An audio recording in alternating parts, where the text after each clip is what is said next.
మీరు కొత్తగా business start చేయాలనుకుంటున్నారా? మార్చ్ 16-17 హైటెక్స్ లో franchise India biggest ఫ్రో expo. Robotics ఈ పేరు ఇప్పుడు ఎక్కడ చూసినా కూడా సెన్సేషన్ గా మారుతా ఉంది.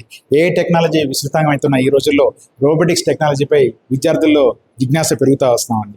ఇంజనీరింగ్లో ఏం చేస్తామంటే రోబోటిక్ ఇంజనీరింగ్గా మాత్రమే ప్రతి ఒక్కరు చెప్పే పరిస్థితి ఇప్పుడు నెలకొంది. ఇటువంటి పరిస్థితుల్లో ప్రభుత్వ పాఠశాల నుండి విద్యార్థులకు పాఠశాల స్థాయిలోనే రోబోటిక్స్పై అవగాహన కల్పించేందుకు సువిధ ఫౌండేషన్ ఆధ్వర్యంలో ఖమ్మం జిల్లాలో ఉన్న ప్రభుత్వ పాఠశాలలో రోబోటిక్స్పై అవగాహన కల్పిస్తున్నారు యంగ్ ఇంజనీర్ సునీల్ కుమార్. ప్రస్తుతం ఆయనతో మాట్లాడి ఈ రోబోటిక్స్ ప్రభుత్వ పాఠశాలలో ఎలా ఎక్స్పోజ్ చేస్తున్నారు, ప్రభుత్వ పాఠశాల ఎదుర్కొన్న విద్యార్థులకు దీనివల్ల ఎలాంటి ఉపయోగాలు తెలుస్తుంది. సునీల్ గారు చెప్పండి, మీరు ఇక్కడ గవర్నమెంట్ స్కూల్లో రోబోటిక్స్పై అవగాహన కల్పిస్తున్నారు, దీని ప్రధాన కారణం ఏంటి?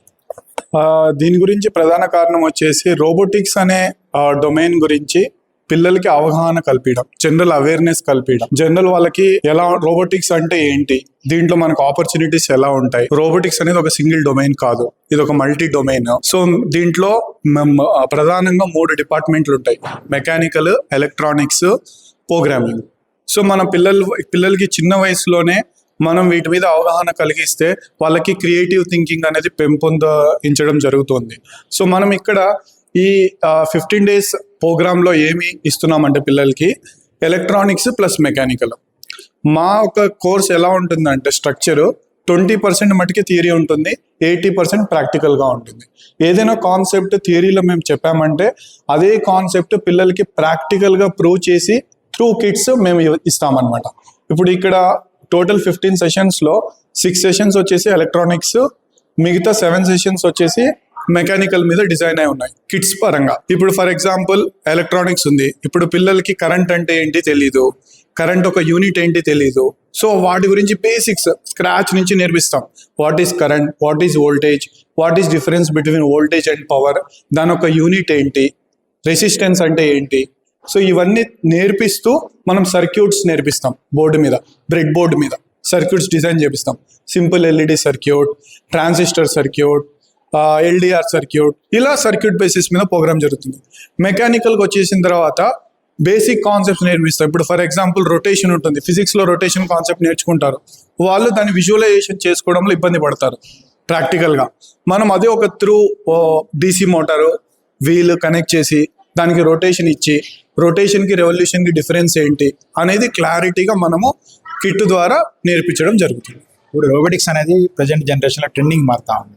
ప్రైవేట్ ఆర్గనైజేషన్స్, ఎడ్యుకేషన్ ఇన్స్టిట్యూషన్స్లో అది 5th క్లాస్ నుంచే ఐఐటి ఫౌండేషన్ల రూపంలో చెప్తా ఉన్నారు. మరి గవర్నమెంట్ స్కూల్స్లో ఉండే చదువుకునే విద్యార్థులకు ఈ రోబోటిక్స్ అంటే పెద్దగా అవగాహన, అలాగే మామూలుగా పాఠ్యాంశాలు క్లాస్ రూమ్లో బోధించడం తప్ప ఇంత టెక్నికల్గా సౌండ్ ఉండదు. అట్లాంటి వారిని మీరు ఎంచుకొని వాళ్ళకి చెప్పే మెథడాలజీ ఎలా ఉంది గవర్నమెంట్ స్కూల్లో చదువుకున్నారు? సార్, మెథడాలజీ డిఫరెన్స్ అనేది మనం చూపించాలి.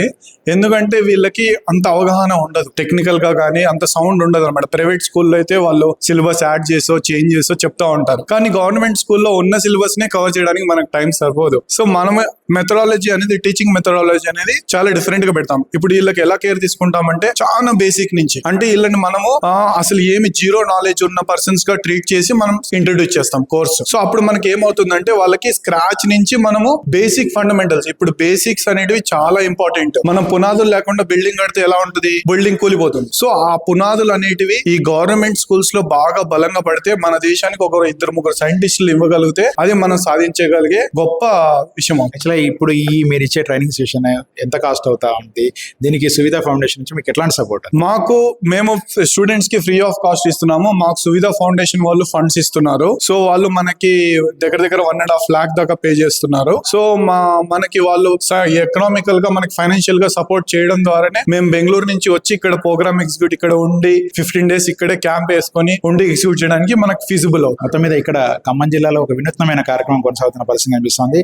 ఇప్పటి వరకు ప్రైవేట్ పాఠశాలలు, ప్రైవేట్ కళాశాలలకు పరిమితమైన రోబోటిక్ టెక్నాలజీపై అవగాహన కల్పించేందుకు సువిధ ఫౌండేషన్ గవర్నమెంట్ స్కూల్స్ని ఎంపిక చేసుకొని బెంగళూరు నుంచి నిష్ణాతులైన ఇంజనీర్స్ని పిలిపించి ప్రభుత్వ పాఠశాల చదువుకునే 8th, 9th విద్యార్థులకు ఈ రోబోటిక్స్పై అవగాహన కల్పించడం ద్వారా రేపు వారి ఇంటర్మీడియట్ స్థాయిలో, ఇంజనీరింగ్ స్థాయిలో కూడా ఉన్నత స్థాయిలో రాణించి రోబోటిక్స్ ఇంజనీర్గా స్థిరపడేందుకు ఒక ప్రత్యేక అవకాశం కల్పిస్తా ఉన్నారు సువిధ ఫౌండేషన్ వారు. ఈ సద్వినియోగం చేసుకుంటూ విద్యార్థులు కూడా చాలా ఉత్సాహంగా పాల్గొన్న పరిస్థితి ఖమ్మం జిల్లాలో కనిపిస్తా ఉంది. మీ బిజినెస్ ఏదైనా మీ ఊర్లో ప్రమోషన్ చేయాలంటే అది సుమన్ టీవీతోనే సాధ్యం. ఇప్పుడే సంప్రదించండి.